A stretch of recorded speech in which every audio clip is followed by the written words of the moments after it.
नमस्कार साथियों, मैं मिथिलेश सिंह ज्योतिष की चर्चा में आप सभी के बीच हाजिर हूं। इसी के साथ आप सभी से आग्रह करता हूं, चैनल को सब्सक्राइब करें, लाइक करें और शेयर करें। आज की चर्चा का विषय है कन्या लग्न एवं सिंह राशि होने पर सूर्य की दृष्टि जब चंद्रमा पर होती है तो किस प्रकार का प्रभाव देखा जाता है। इस दृष्टि प्रभाव के कारण जातक का लग्न चार्ट किस प्रकार से प्रभावित होता है, जातक के मन के ऊपर इस दृष्टि प्रभाव के कारण किस प्रकार के बदलाव देखे जाते हैं, इन सभी बातों को समझने का प्रयास करेंगे। कन्या लग्न एवं सिंह राशि, इसका मतलब है जातक का जो लग्न चार्ट होगा उसके पहले भाव में 6 नंबर लिखा होगा और चंद्रमा वहां विराजमान होंगे जहां पर 5 नंबर लिखा होगा। 5 नंबर राशि सिंह राशि होती है और 6 नंबर राशि कन्या राशि होती है। लग्न चार्ट में 6 नंबर लिखा होना बताता है कि जातक का जो लग्न चार्ट है वो कन्या लग्न का है और साथ में चंद्रमा सिंह राशि में जाकर विराजमान है। तो इस प्रकार से जातक की राशि बन गई सिंह राशि। इस प्रकार से जो लग्न चार्ट का कॉम्बिनेशन हो गया कन्या लग्न एवं सिंह राशि का लग्न चार्ट। इस लग्न चार्ट में सूर्य की दृष्टि चंद्रमा पर कब होगी? जब सूर्य छठे भाव में जहां पर 11 नंबर लिखा होगा वहां पर विराजमान होंगे और वहां पर बैठकर अपनी 7वीं दृष्टि से द्वादश भाव पर अपना दृष्टि प्रभाव डालेंगे जहां पर 5 नंबर लिखा होगा। साथ में चंद्रमा के ऊपर भी उनका दृष्टि प्रभाव देखने को मिलेगा। सूर्य 11 नंबर राशि कुंभ राशि में होकर विराजमान है। आप सभी जानते हैं कुंभ राशि के स्वामी ग्रह शनि होते हैं। शनि की राशि में होकर सूर्य विराजमान होकर अपना दृष्टि प्रभाव चंद्रमा पर डालेंगे और साथ में द्वादश भाव पर भी डालेंगे। द्वादश भाव के स्वामी ग्रह सूर्य खुद होंगे और अपने ही भाव पर अपना दृष्टि प्रभाव डालेंगे। कन्या लग्न का मतलब है जातक के जो लग्नेश है बुध होंगे। जातक का जो मूल व्यक्तित्व होगा बुध के प्रभाव में रहेगा। जातक ज्ञानी प्रवृत्ति का होगा, अच्छी वाणी वाला होगा, आकर्षक उसकी वाणी होगी, बुद्धिमान होगा, वाणिज्य के क्षेत्र में अपनी भूमिका देने वाला हो सकता है, अच्छा व्यापारी हो सकता है, अच्छा सीए हो सकता है। ऐसे लोग बैंकिंग क्षेत्रों में अपनी भूमिका निभाते हुए देखे जाते हैं। कन्या लग्न का जो जातक होता है सामान्य कदकाठी का, सामान्य रंग रूप का, सामान्य आकर्षक व्यक्ति होता है, लेकिन बुद्धि से बहुत ही बुद्धिमान होता है। और साथ में यहां पर कॉम्बिनेशन देखा जा रहा है कन्या लग्न एवं सिंह राशि। सिंह राशि के स्वामी ग्रह सूर्य होते हैं और सूर्य का और बुध का यह कॉम्बिनेशन है। हम कह सकते हैं कि यह एक सकारात्मक कॉम्बिनेशन है, बहुत ही अच्छा कॉम्बिनेशन के रूप में देखा जा सकता है। यह कॉम्बिनेशन इनडायरेक्टली बुधादित्य योग का निर्माण करता है। ऐसे कॉम्बिनेशन वाले जो लोग होते हैं बहुत ही बुद्धिमान होते हैं, उनकी मैथमेटिक्स के ऊपर काफी अच्छी पकड़ देखी जाती है। साथ में व्यक्तित्व के अंदर जो भी बुद्धि आएगी उस बुद्धि को इंप्लीमेंट करने के लिए जो ऊर्जा चाहिए इस कॉम्बिनेशन में जातक को सूर्य से मिलेगा। सूर्य जातक की राशि के स्वामी ग्रह होंगे और इस प्रकार से यहां पर यह भी कह सकते हैं कि सूर्य का नियंत्रण चंद्रमा पर होगा। सूर्य का नियंत्रण चंद्रमा पर होना बताता है कि जातक एग्रेसिव स्वभाव का होगा, आकर्षक कह सकते हैं कि आकर्षक हो सकता है, जातक लीडरशिप क्वालिटी वाला होगा, साथ में राजनीति में इंटरेस्ट रखने वाला जातक हो सकता है, सरकारी अधिकारियों के साथ संबंध बनाकर रखने वाला हो सकता है, सरकारी अधिकारियों से संबंध बनाने के प्रति रुचि रख सकता है।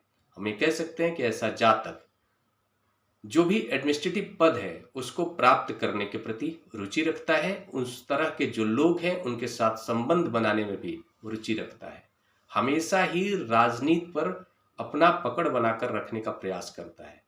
ऐसे लोग के बारे में कहा जा सकता है कि वो हमेशा ही चाहते हैं कि वे भीड़ का केंद्र बिंदु बनकर रहे। ऐसे भी यहाँ पर सूर्य का दो प्रकार से प्रभाव चंद्रमा के ऊपर देखने को मिल रहा है। एक तो राशि के स्वामी ग्रह खुद सूर्य है और चंद्रमा सूर्य की राशि में जाकर विराजमान है। सूर्य का पूरा नियंत्रण चंद्रमा पर और साथ में सूर्य का दृष्टि प्रभाव के द्वारा भी चंद्रमा प्रभावित हो रहे हैं। तो हम ये कह सकते हैं कि ऐसा जातक बहुत ही अच्छा लीडर हो सकता है, बहुत ही अच्छा वक्ता हो सकता है, लोगों को अपनी तरफ आकर्षित करने की क्षमता वाला जातक हो सकता है। ऐसे लोग ईमानदार भी होते हैं और अनैतिकता के खिलाफ आवाज उठाने वाले भी होते हैं। भीड़ का केंद्र बिंदु बनना उनका मुख्य उद्देश्य होता है और उसके लिए वे कार्य भी करते हैं। ये क्षमता भी उनके अंदर देखी जाती है। यहां पर यह देखने को मिल रहा है कि सूर्य द्वादश भाव के स्वामी ग्रह है। द्वादश भाव अध्यात्म का भाव, खर्चे का भाव, विदेश का भाव, इन सभी भाव के स्वामी ग्रह होकर सूर्य खुद अपने भाव पर दृष्टि प्रभाव डाल रहे हैं। चंद्रमा पर भी दृष्टि प्रभाव डाल रहे हैं। चंद्रमा इस लग्न चार्ट के अंदर एकादश भाव के स्वामी ग्रह होकर द्वादश भाव में सिंह राशि में विराजमान है। चंद्रमा से सीधा कनेक्शन सूर्य का हो रहा है, तो कहा जा सकता है कि एकादश भाव और द्वादश भाव का संबंध जुड़ रहा है। तो हम ये कह सकते हैं कि ऐसा जातक विदेश से जुड़कर लाभ प्राप्त कर सकता है, विदेश जा सकता है, वहां पर रहकर जीव को पार्जन कर सकता है और साथ में अध्यात्म के प्रति भी रुचि रख सकता है। दिखावे के प्रति भी जातक रुचि रख सकता है। जातक हम ये कह सकते हैं कि थोड़ा सा दिखावे में आ सकता है। साथ में छठे भाव से सूर्य का संबंध हो रहा है।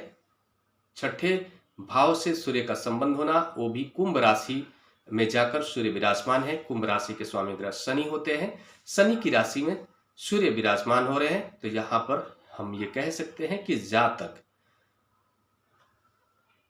जुडिशरी के क्षेत्र में भी अपनी रुचि रख सकता है, उस क्षेत्र में कार्य कर सकता है, हॉस्पिटल से जुड़ा हुआ कोई कार्य कर सकता है। साथ में एक चीज के लिए जातक को सावधान रहना चाहिए, लीगल अड़चने उसको झेलनी पड़ सकती है, उसके लिए उसे सावधान रहने की आवश्यकता है। सरकारी क्षेत्रों से भी उसे कभी कभार मुश्किलों का सामना करना पड़ सकता है। उसके हम ये कह सकते हैं कि उसके अनुरूप हो सकता है कि रिजल्ट ना मिले। अगर वो कोई सरकारी क्षेत्रों से जुड़ा हुआ कोई कार्य करता है तो उस कंडीशन में हो सकता है कि सरकारी क्षेत्रों से उसके अनुरूप सफलता ना हासिल होना, साथ में हो सकता है कि अड़चने भी क्रिएट हो सकती है और लीगल एलिगेशन भी जातक के ऊपर लग सकता है। इसलिए जातक को सावधान रहने की आवश्यकता है।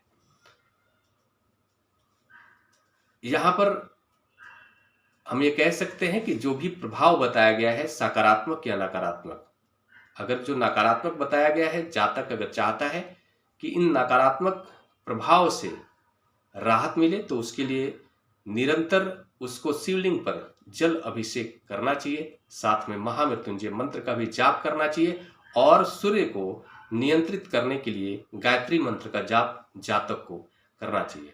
अगर वो निरंतर करता है तो सूर्य से जो मिलने वाला नकारात्मक प्रभाव है उसमें कमी आ जाएगी, नियंत्रित हो जाएगा वो प्रभाव और हो सकता है कि जो सकारात्मक प्रभाव है वो जातक को बहुत ही ज्यादा बढ़ चढ़ करके सकारात्मकता अपने जीवन में देखने को मिले।